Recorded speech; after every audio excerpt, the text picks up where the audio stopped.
जैसे कि आपको मालूम है कि जो इलेक्ट्रिकल सर्किट में पुश बटन इस्तेमाल किया जाता है वो नॉर्मली दो टाइप के आपको मिल जाते हैं। पहला तो होता है एनो पुश बटन और दूसरा होता है एनसी पुश बटन। अब इन दोनों पुश बटन का इस्तेमाल आपको कहाँ पे कैसे करना है उसको समझ लेते हैं।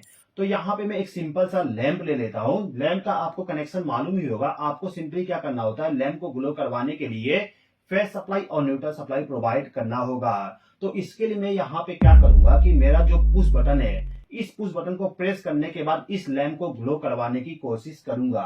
तो इसके लिए मुझे क्या करना होगा, यहाँ पे हमें चाहिए पावर सप्लाई। पावर सप्लाई के लिए मैंने यहाँ पे बैटरी का सिंबल बना दिया हूँ। अब ये जो मेरे पास में बैटरी है, इस बैटरी के पॉजिटिव टर्मिनल पर एक वायर को कनेक्ट करके लाएंगे और इसको ले जाके पुश बटन को इनपुट पावर सप्लाई दे देंगे। आप यहाँ पे देख सकते हो पुश बटन के आगे में यहाँ पे वायर कंप्लीट नहीं है। तो हमारा जो बैटरी का पॉजिटिव पावर सप्लाई है वो इस टर्मिनल पे रहेगा। अब यदि आपको इस पॉइंट का पावर सप्लाई इस पॉइंट पे पहुंचाना है तो उसके लिए इस वाले पुश बटन को प्रेस करना पड़ेगा। अभी इसको हम प्रेस नहीं करते हैं, इसको थोड़ा रुक के प्रेस करके चेक करेंगे। फिलहाल के टाइम पे हमें यहाँ पे सर्किट को कंप्लीट करना है। तो सर्किट को कंप्लीट करने के लिए क्या करेंगे, ये जो हमारा पुश बटन है, इस पुश बटन का जो दूसरा टर्मिनल है, इस टर्मिनल से एक वायर को कनेक्ट करके हमारा जो लैंप है, इस लैंप को फेस सप्लाई प्रोवाइड कर देंगे। अब इस बल्ब को हमें नेगेटिव पावर सप्लाई देना है। तो इसके लिए क्या करेंगे, जो बल्ब का नेगेटिव वाला टर्मिनल है उस टर्मिनल से एक वायर को कनेक्ट करके इस वायर को ले जाके पावर सोर्स के नेगेटिव टर्मिनल के साथ इसको कनेक्ट कर देंगे। इतना कनेक्शन करने के बाद यदि आप इस पुश बटन को प्रेस करोगे तो आपका जो बल्ब है, बल्ब ग्लो हो जाएगा। आप देख सकते हो इस पुश बटन को प्रेस करने पे पावर सप्लाई हमारा आगे फ्लो होते हुए बल्ब को चला जा रहा है। ओके, अब यदि मैं इसको दोबारा रिलीज कर दूं तो पुश बटन हमारा दोबारा नॉर्मल पोजीशन पे चला जाएगा। यदि आपको नहीं मालूम तो मैं आपको बता दूं कि पुश बटन के अंदर में एक स्प्रिंग लगा होता है जो कि क्या करता है कि जो आपका पावर सप्लाई है उसको यदि आपने प्रेस कर दिए, उसके बाद जब आप इसको रिलीज करोगे तो वो दोबारा अपने नॉर्मल पोजीशन पे चला जाएगा। तो एनो पुश बटन का इस्तेमाल करने से क्या हो रहा है कि जब हम पुश बटन को प्रेस कर रहे हैं लैंप ऑन हो जा रहा है और इसको रिलीज करने पे लैंप ऑफ हो जा रहा है। तो यदि आपको किसी बल्ब को, किसी सर्किट को पावर सप्लाई प्रोवाइड करना है, जब आप पुश बटन को प्रेस करो तो वहां पे आपको एनो पुश बटन का इस्तेमाल करना पड़ेगा। इतना कॉन्सेप्ट आपका क्लियर हो गया होगा। ओके, अब आगे बढ़ते हैं। अब यहाँ पर मैं एक और बल्ब का इस्तेमाल कर लेता हूँ। अब इस बल्ब को ग्लो करवाने के लिए मैं एनसी पुश बटन का इस्तेमाल करूंगा।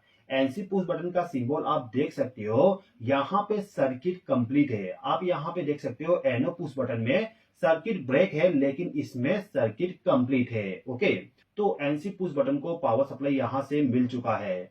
अब यहाँ पे हमें क्या करना है कि ये जो पुश बटन का दूसरा टर्मिनल है, इस टर्मिनल से एक वायर को कनेक्ट करके बल्ब को पॉजिटिव पावर सप्लाई प्रोवाइड कर देना है। इस बल्ब को ग्लो करवाने के लिए यहाँ से नेगेटिव पावर सप्लाई प्रोवाइड कर देता हूँ। ओके, अब इस सर्किट में होगा क्या उसको समझ लेते हैं। तो मैं यहाँ पे पावर सप्लाई को ऑन कर देता हूँ। पावर सप्लाई को ऑन करने के बाद आप देख सकते हो हमारा ये जो बल्ब है ये ग्लो हो चुका है और ये वाला ऑफ है। ये वाला ग्लो इसलिए हो गया क्योंकि यहाँ पे सर्किट कंप्लीट है और यहाँ पे सर्किट ब्रेक होने की वजह से हमारा ये वाला बल्ब ग्लो नहीं हो पा रहा है। यानी कि आप कह सकते हो यदि आपको पुश बटन को कुछ भी नहीं करना है, उस समय भी आपका पावर सप्लाई आगे फ्लो होते रहे, तो वहां पे एनसी पुश बटन का इस्तेमाल आप करोगे। अब यदि मैं यहाँ पे एनसी पुश बटन को प्रेस कर दूं तो आप देखोगे यहाँ पे हमारा बल्ब ऑफ हो चुका है। इस पुश बटन को रिलीज करने पर लैंप हमारा दोबारा ऑन हो गया। तो अभी तक आपने केवल ये समझे कि यदि आपको किसी बल्ब को पुश बटन को प्रेस करने के बाद पावर सप्लाई प्रोवाइड करना है तो वहां पे आपको एनो पुश बटन का इस्तेमाल करना पड़ेगा। और यदि आप चाहते हो कि आपका पावर सप्लाई हमेशा आगे फ्लो होते रहे, लेकिन जैसे आप पुश बटन को प्रेस करो तो सर्किट ब्रेक हो जाए, तो वहां पे आपको एनसी पुश बटन का इस्तेमाल करना पड़ेगा। अब दोस्तों, जैसे कि आपको मालूम है कि हम इलेक्ट्रिकल सर्किट में पुश बटन का इस्तेमाल नहीं करते हैं किसी बल्ब को ग्लो करवाने के लिए। यहाँ पे मैंने केवल आपको समझाने के लिए बल्ब का इस्तेमाल किया हूँ। अब यदि आप इलेक्ट्रिकल सर्किट में पुश बटन का इस्तेमाल करना चाहोगे तो वहां पे आपके सामने मिलेगा कॉन्टेक्टर। कॉन्टेक्टर का भी कनेक्शन सेम तरीके से करना पड़ेगा जिस प्रकार से हमने बल्ब का कनेक्शन किए थे। जैसे कि आपका बल्ब होता है, उस बल्ब को ग्लो करवाने के लिए आपको फेस सप्लाई और न्यूट्रल सप्लाई देना पड़ता है। सेम उसी तरीके से कॉन्टेक्टर को भी ऑपरेट करने के लिए आपको फेस सप्लाई A1 टर्मिनल पे देना पड़ेगा और neutral power supply A2 terminal पे प्रोवाइड करना पड़ेगा। अब यहाँ पे इस कॉन्टेक्टर को कैसे पावर सप्लाई प्रोवाइड करोगे वो आपके ऊपर, आपके लॉजिक के ऊपर डिपेंड करेगा कि किस प्रकार से आप कॉन्टेक्टर को पावर सप्लाई प्रोवाइड करना चाहते हो। ओके, अब इस पुश बटन को प्रेस करने के बाद कॉन्टेक्टर पे क्या इफेक्ट आएगा, यदि आप जानना चाहते हो तो कमेंट करके मुझे जरूर बताइएगा, तो इस वीडियो का नेक्स्ट पार्ट आपके लिए बना दूंगा। चलिए इस वीडियो को यहीं पे समाप्त करते हैं।